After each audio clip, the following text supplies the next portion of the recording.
Om Sarvebhyo Namaha. Welcome to our English channel Veda Sudha Shravanti. We are narrating some moral stories by name Sarala Panchatantra. These stories are taken from a famous Sanskrit scripture Panchatantra, which is written by Acharya Vishnu Sharma. This was simplified by a Sanskrit scholar, Dr. Vishwasaha, and published by Samskrita Bharati. Hope these stories will help you to learn Sanskrit language. Let us continue the stories of Panchatantra. अथ सरलपञ्चतन्त्रस्य मित्रभेदस्य पञ्चमः भागः. Now we are going to start the Sarala Panchatantra, chapter 1, fifth part of the story, Mitrabheda. एवं उक्त्वा दमनकः सञ्जीवकस्य समीपं गतवान्. तस्य मुखे उद्वेगः दृश्यते स्म. तं दृष्ट्वा अत्यन्तम् आदरेण सञ्जीवकः उक्तवान्, भोः मित्र, स्वागतं. भवतः कुशलं खलु? Having said this, Damanaka went to Sanjeevaka. His face showed anxiety. Seeing him, Sanjeevaka said with great respect, "My friend, welcome. Are you all right?" दमनकः वदति, भोः मित्र, पिङ्गलका अधुना भवतः विषये दुष्टं चिन्तनं कुर्वन् अस्ति. अद्य आवाम् एव यदा आस्व तदा स माम् उक्तवान्, श्वः प्रातःकाले सञ्जीवकं मारयित्वा समग्रस्य मृगपरिवारस्य दीर्घकालानन्तरं तृप्तिं कल्पयामि इति. अहं तस्य निश्चयं ज्ञात्वा अत्र आगतवान् अस्मि. इतः परं भवता यथा प्रतिभाति तथा करोतु इति. Damanaka says, "My friend, Pingalaka is thinking badly about you now. When we were here today, he told me, I will kill the reviver tomorrow morning and satisfy the whole family of deer after a long time. I have come here knowing that certain. From now onward, do as you think best." दमनकस्य तत् वज्रपातवत् निष्ठुरं वचनं श्रुत्वा सञ्जीवकः विसञ्ज्ञः अभवत्. किञ्चित् कालानन्तरं चेतनां प्राप्य सः चिन्तयति, अनेन सिंहेन सह मित्रतां कुर्वता मया अनुचितं कृतम् इति. Hearing that the thunderbolt-like cruel word of Damanaka, Sanjeevaka fainted. After a while he regains consciousness and thinks, it is inappropriate action by me doing friendship with this lion. अनन्तरं स दमनकं वदति, हे भद्र, भवतः राजा क्षुद्रपरिवारेण समवेतः अस्ति इति अहं सम्यक् जानामि.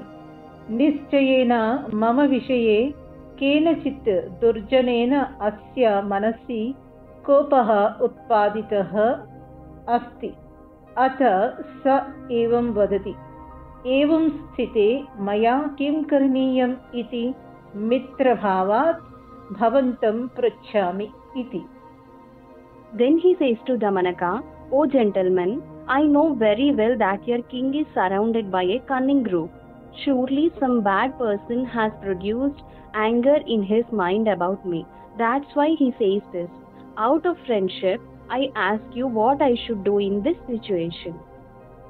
दमनकः वदति, अहं चिन्तयामि यत् भवान् अन्यं देशं गच्छति चेत् उचितं भवेत्. ईदृशस्य कुत्सितस्य स्वामिनः सेवाकरणं न उचितं. गुरु एव चेदपि यदि स मदोन्मत्तः भवति, कार्यं किम् अकार्यं किमिति च न जानाति, तर्हि तस्य त्यागः करणीयः इति शास्त्रं वदति इति. Damanaka says, I think it would be appropriate for you to go to another country. It is not proper to serve such a vile master. Even if he is a teacher, if he becomes intoxicated and does not know what is right and what is wrong, the scripture says that he should be renounced.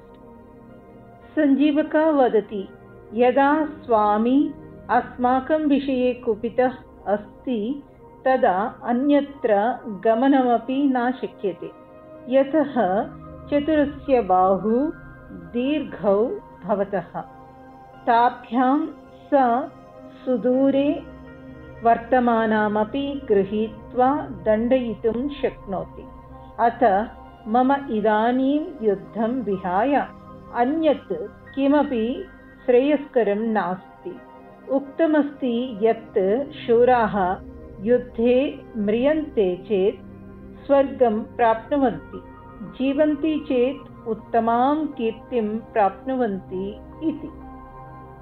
Sanjivaka says, when the master is angry with us, it is impossible to go anywhere else because the arms of a clever man are long. With them he can catch and punish even if I am present at a great distance. So, I have nothing better to do than fight. It is said that brave men attain heaven if they die in battle and attain excellent fame if they live.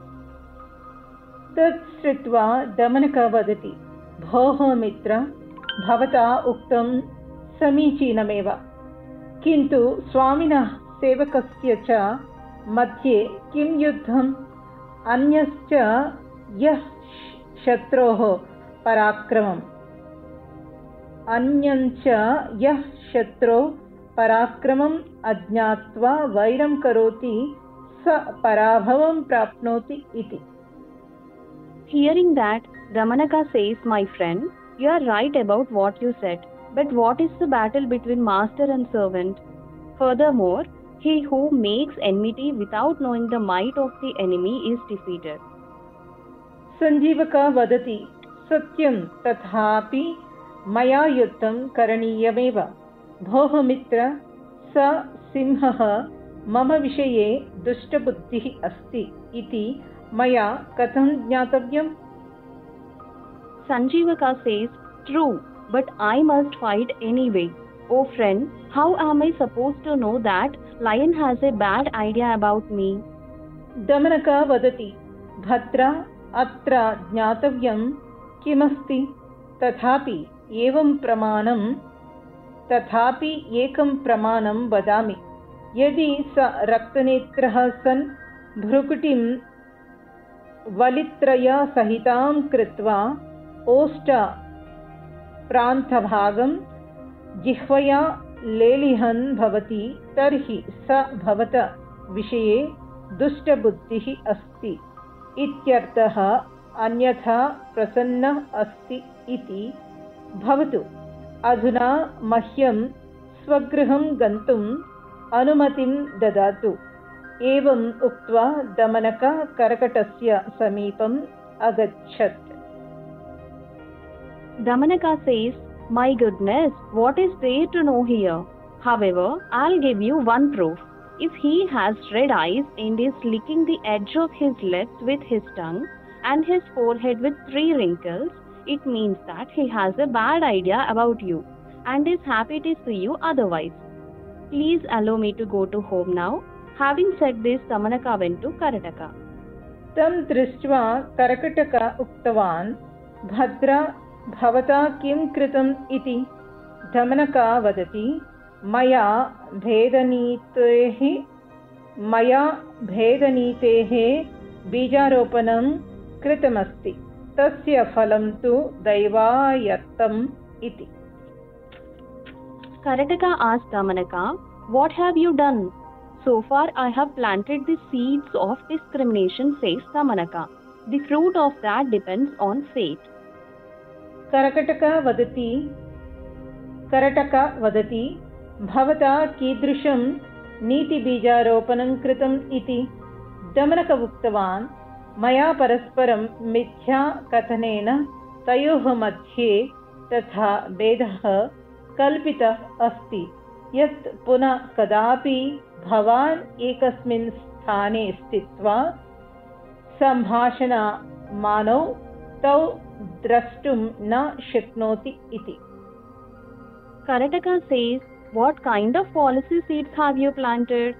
So far, Damanaka said, I have made such a distinction between them by lying to each other that you will never again be able to see them standing in the same place and talking. करटका वदति, अहो भवता उचितं